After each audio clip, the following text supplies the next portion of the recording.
In this video, I'm going to try and provide you with a few more ways that you can reinforce a beam and a post that needs to be replaced for a patio, deck, or balcony, something like that. Now here we actually have a hydraulic jack, 4x4 post with a strap that is connecting the beam to the jack.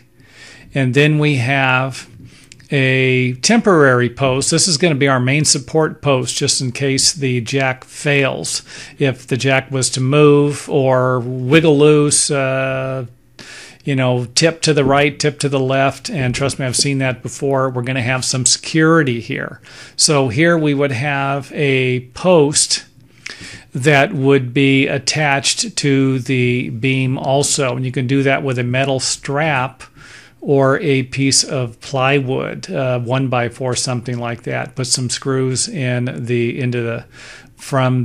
1x4 or the plywood into the beam and then into the post. Make sure that this way, when the beam gets lifted up, the post will not fall. I've seen people put posts underneath the beam and maybe attach it with one nail or a couple of nails, or not attach at all. They go to raise the post and their supporting post falls out. This is not what we want to have happen to you.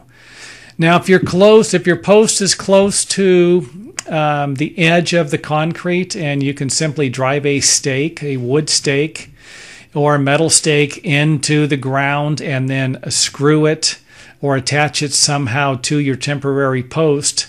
This way, when you jack it up, remember you're only going to be jacking the post up about a 1/2 inch. You just want to jack it up enough to get the post out and replace it. You don't need to jack it up an inch or two, Just jack it up just enough to get the post out. And then the stake will actually lift out of the ground. It's still going to be attached to the post. And then when if something was to happen, it's just going to fall back to the ground, and you aren't going, or attached to the concrete, and you're not going to have a problem. And you can always use a method like this. Let's just say that you have a post and it's back 4 inches. You could always drive a stake in, or a couple of stakes, and then attach the post to a few scrap boards, have the scrap boards come out, and then attach the stake to that. So if you had, let's just say, at a 4x4 on the back side of this, 4x4, we'll use this post here. Your original post was back over here. And then you would just need to grab like another piece of a 4x4 and maybe attach it with some more plywood scraps on the side, and then have the stake going down. And remember, these, you might need to get a little creative here. These are just generalizations, general ideas to give you some tips, but you might need to use a combination of all of these in here to get this done, all of the examples I'm going to show you. Okay, here's a method where you can attach the post firmly to the ground. And again, this can be done with a stake or a variety of different ways, including the next example. And then it will actually separate at the top.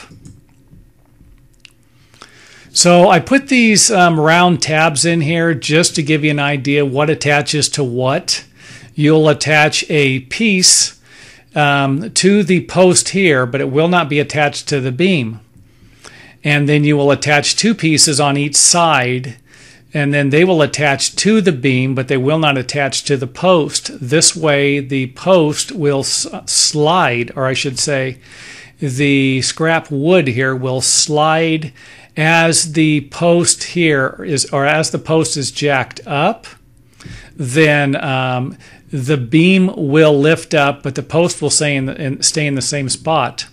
And then, of course, you will put a scrap piece of wood over these and attach them to the side pieces. That way, this thing will move, and it will allow this thing to move while you raise the post up a little bit, or the beam up a little bit, to replace the post. And if it was all of a sudden to collapse, it's going to just come right down. This would be enough to hold it together, hopefully. Remember, these are not ideas that some of these suggestions will not work under every for every project. You got to keep that in mind. You know, if you have a really heavy load, then, oh wait, I know I was going to say something back there. Sorry, got sidetracked. If you have a really heavy load, then don't get, you might need to get another example or use something else. Now, we don't have anything on the side here because remember, this is designed to move. So the beam will lift up and then eventually there will be a gap here. If you raise this 1/2 inch, there might be about a 1/2 inch gap between the beam and the post. And then of course it would be firmly secured at the bottom.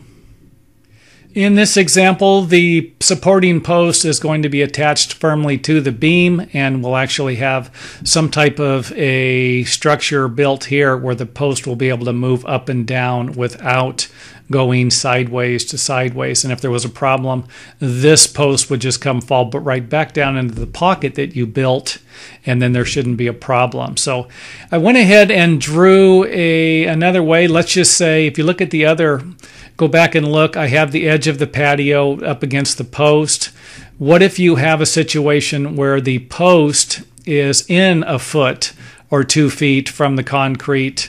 Then you might need to run a board past the patio slab and then attach it with some stakes into the ground. So here we have it firmly secured to the beam, and of course the jack post is going to be firmly secured to the beam. And then we will have the pocket down here. And this is just one way. You don't have to use both of these ways. These are just suggestions.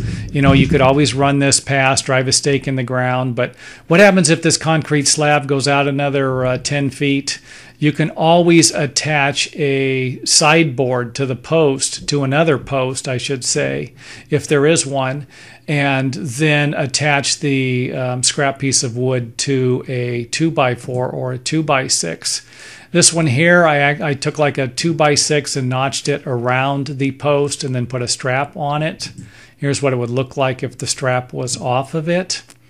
Just kind of something here. I'm just throwing some stuff out there, what can work and what might not work. You can always use a 2x4 here and attach it with some angle brackets. So like I said, you're going to have to get creative sometimes. So here's the little pocket I built. After we have a 2x4 or 2x6 securely fastened, then you can always build some type of a pocket like this, have a couple of 2x4s going this way and then a couple going this way, so that you can create a pocket to where the bottom of the post will move and not the top. So anyway, I hope that helps. And if